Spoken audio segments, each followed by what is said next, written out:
Welcome to Base Vision Inside Security, episode 12. Today we are talking about Sentinel Data Lake and AI. Collecting more data is a crucial topic for security operation centers to do analysis. And with the rise of AI, which we can use in the analysis, we need to know how can we work with the data. Today with me is Nicola and Loris, which help to explore this topic and show you how we can use that with the Microsoft security stack. That's directly the first question. What options do we have with Microsoft? I said before Microsoft Sentinel Data Lake. What can we do with it? So basically we can use Sentinel Data Lake to store and analyze any kind of security data that we have around. In the past, we had basically the option to leverage Microsoft Security Copilot, but this has now been opened up to also other kind of tools where we can use our own tooling to discover the data within Sentinel Data Lake and also perform additional tasks. Okay, what are the options? What do we have available? We know Security Copilot. Probably, Loris, how comes this together? Is it now, do we need Security Copilot to analyze the data, or what other options do we have? Yes, there basically, we have different options, as you said. So we can use, when we have Security Copilot in place in our company, then we can use Security Copilot to get the data with AI, for example, from Sentinel. But now Microsoft also released a so-called MCP server for this data lake capability, where we can also use the Model Context Protocol to connect to our data in the Sentinel Data Lake. And yeah, can we have a look a little bit more on what an MCP server then is? Yes, for sure. And here we created an overview for that one, because with the protocol we can, in the end, connect to the server, to the data. And for that, Microsoft is publishing here an MCP server for us. So that's managed by Microsoft. And we need somehow of a client which then connects to that server to get the data. And to use that client, we need a host. And that's, in our example here, our Visual Studio Code. And to query the data, we need an LLM, which then is running on our host, for example, GitHub Copilot. And this then will query the data, or this will connect to the server, and we can query the data with that one. So an MCP server is like an open standard, how an LLM or an MCP client at the end can interact with data or other tools. Is that correct? Yes, I would say so. That's definitely the correct side. I think something to add is really cool that in terms of LLMs, we have a variety of models to choose from, especially with GitHub Copilot. You can basically use most of the prominent models out there and also can try out which one works best for your environment or use case you want to solve. Okay.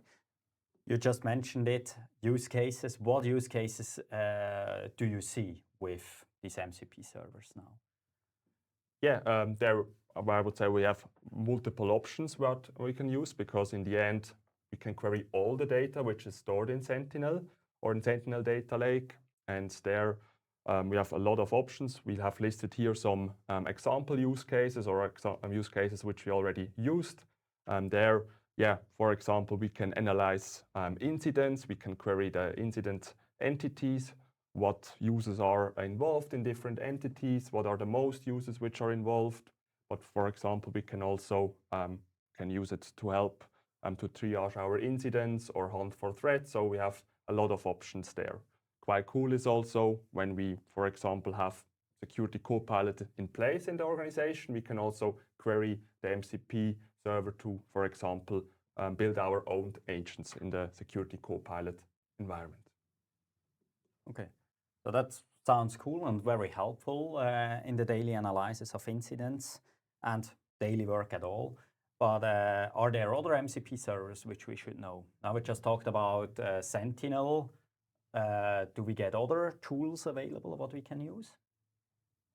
So in the Microsoft stack, we currently also have an enterprise MCP server available for Entra ID. It's part of a preview. We have an additional MCP server, for example, in the area of Azure Fabric, where we have the real-time intelligence MCP server available. So there's lots of additional tooling available from the Microsoft side. And I think it's important that we understand those new concepts and also how they can help us to leverage AI for our tenant itself. Okay.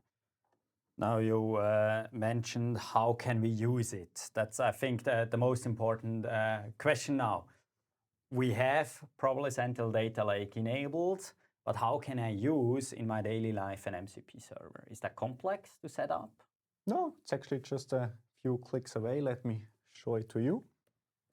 So when we use Visual Studio Code and GitHub Copilot together, the setup process is actually quite simple. So what we have here is our MCP configuration itself.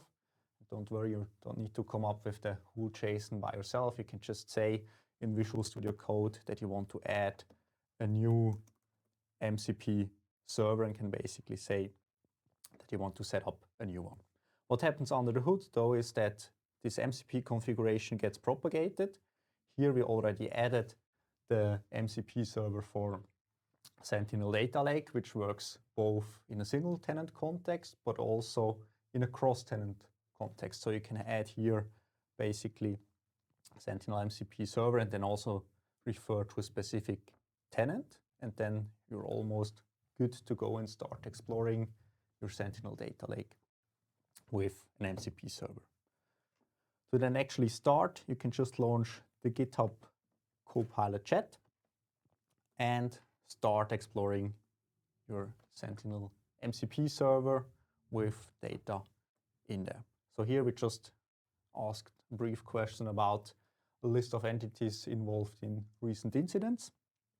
And we then basically see that the GitHub Copilot is directly querying custom queries generated by Copilot itself against the data in there. You can also view the details and see some more information about the query.